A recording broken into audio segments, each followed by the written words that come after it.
So now, and this was a big deal with him yesterday, it was really hard to approach this colt. I mean, he's a colt that's just growed up outside and turned out.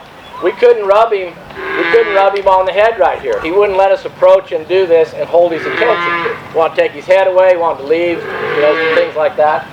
So we've worked with him now to the point that no matter where I go,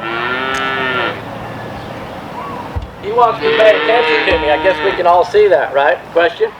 Your question is there a point that you try to get something done and then because it's been a long time you quit? Yeah, I mean... No. If I pressure to him right there, then he'd quit doing that and I'd never get anywhere. But as long as I show him a release there every time, he'll do that every time. And so we're gaining all the time. He's getting more confident about that one thing. Okay? Nothing wrong with riding one all day as long as you're doing the right thing. If you were going to ride one all day and do the wrong thing, guess what? You're going to create a lot of bad things. Okay? I asked this question yesterday. How many people here are horse trainers?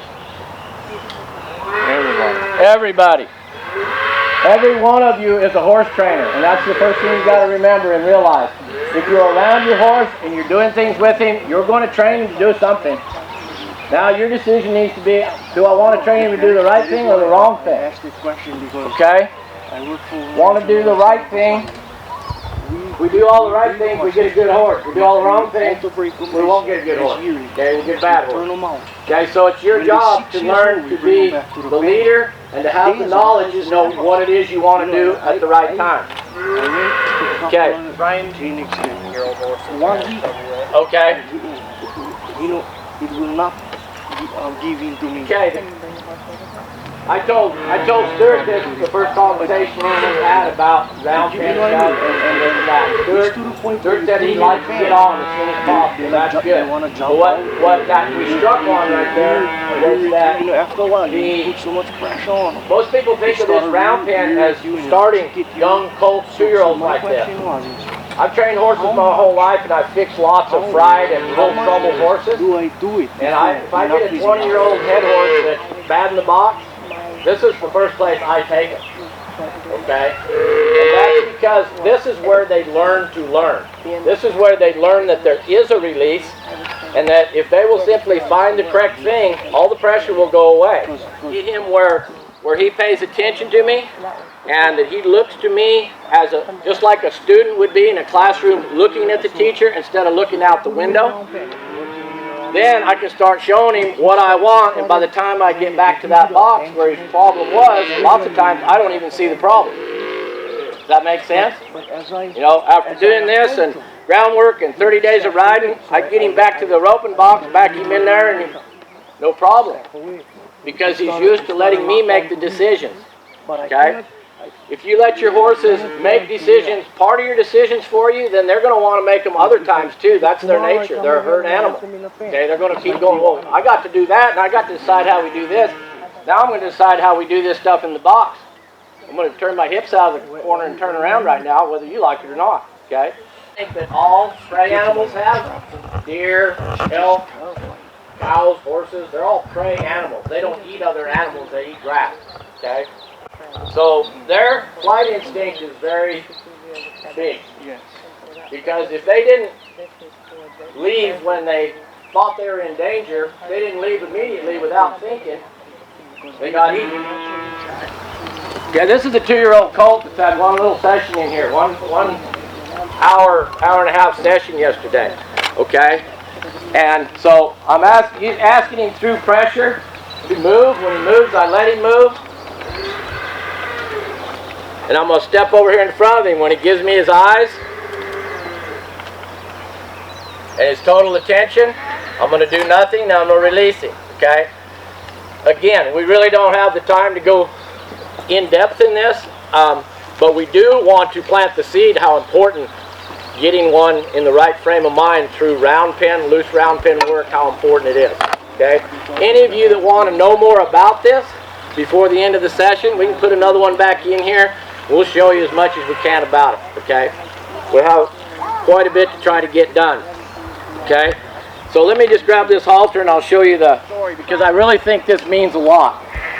Went to the National Finals Rodeo in the team rope, so everybody wants you to come teach them how to team rope, right? Okay, so I started doing team rope in schools. And at one of these schools, pretty much the last school I did, I had a guy back his horse in the box to go head a steer. When he backed him in there, he wadded him all up. He was standing there with his head in the air, braced in the tie down, his feet sprawled out like that. He nods his head and he runs down the arena and he runs up on this steer and he misses him. And he comes back to me and says, "What did I do? Why did I miss this steer?" Of course, he was expecting me to tell him what he did with his rope. You know, well, you dropped your arm, you did this, you did that. I thought just a second and I said, all right, there's 20 people at the school. I said, everybody get gathered up around here. I said, I'm going to tell you guys something. He said, Jim here asked me why he missed that steer. And I said, Jim, it started when you had your horse all wadded up and spread out and locked up in the corner of that box. That's why you missed him. And I said, no, wait a minute. It started when you unloaded him out of the trailer this morning at the school and he nickered and walked over the top of you and stepped on your foot. No, it didn't even start there. Started that morning when you went to catch him in the corral and he went and stuck his head over the fence and looked out the back fence and made you walk over there and dig his head out of the fence to catch him. That's when it started. Of course, 20 people looked at me like I was nuts. Okay? I said, you guys need to learn how to do things with your horses, because I've been in the national finals and I couldn't have caught a steer on that horse that you just asked me why you missed on. I couldn't have caught him either, because it's not about how good we handle our rope, it's how good our horse lets us handle our rope. Okay? So that's when I started teaching horsemanship more than roping schools, because I couldn't help those guys. I couldn't help them if they don't know how to ride their horses, and if they think it's okay to nod for a steer when their horse is wadded up like that. They need to learn something about a horse before I can help them. Okay, so the reason I said that was this is how we want our horse to be when we come catch him. Okay? In other words, we worked this horse yesterday. We kept him in a pen back here. Okay? I walked in that corral. Wade watched me catch him this morning. I walked in that corral. He turned and faced me right here. And I did him like that, and I said, good work. And then I thought, now can you commit to me, and can you pay attention to me enough to come over here? He said, yes. I stepped in here, gave him a rub, and you can see he's still green, okay? He's still not real comfortable with a lot of things. But before I caught him, I checked with him and said, can you commit to me, and can you come catch me? So now, because he'll give me that, okay, because he'll let me come here and do this, he's not going to be hard to catch, okay? He wants to be with me. He doesn't want to leave. He wants to be with me because we showed him that that is the best thing to do, okay? And you can see how green he is. How many times has he even been halted? Just a few times. 4 times or something. I mean, you can see that even just halting him is still a little bothersome for him, okay? Yeah, we'll probably touch on it, but while he was working this horse and stuff, did you guys notice him licking his lips a lot, the horse? Does everybody understand what that means? He accepts what he did. That he found comfortable with it. Yeah. He's digesting the thought. He digested that thought and went, aha, basically. He's going, aha, I think I got it. Okay, yeah, all right, that must be the right answer. All the pressure went away. That's what makes a horse lick their lip, okay? So, when we talk about this, breaking down this resistance of pressure, okay? I'm a big one on groundwork, if you hadn't noticed. I'm a big one on getting on them too, but I want a horse to let me direct him and let me do things like this, because when I put pressure here, I want him to move. When I lift that up and put pressure on that shoulder, I want him to do that, okay? So, if I can direct his feet on the ground, when I go to get on his back, he's going to let me have his feet then too. Does that make sense? If I can't do it on the ground, which is his world, when I get on his back, that's completely foreign to him. So his learning curve is going to be way longer, okay? Resistance to pressure. In other words, when I put pressure on that shoulder and made him step across and made him turn right there, he gave to that pressure. He didn't lean back on it, okay? And when we do things like this, we played with him just a little bit like this yesterday, picking up his nose and asking him to give to it right there. How many of your guys' horses will do that right now?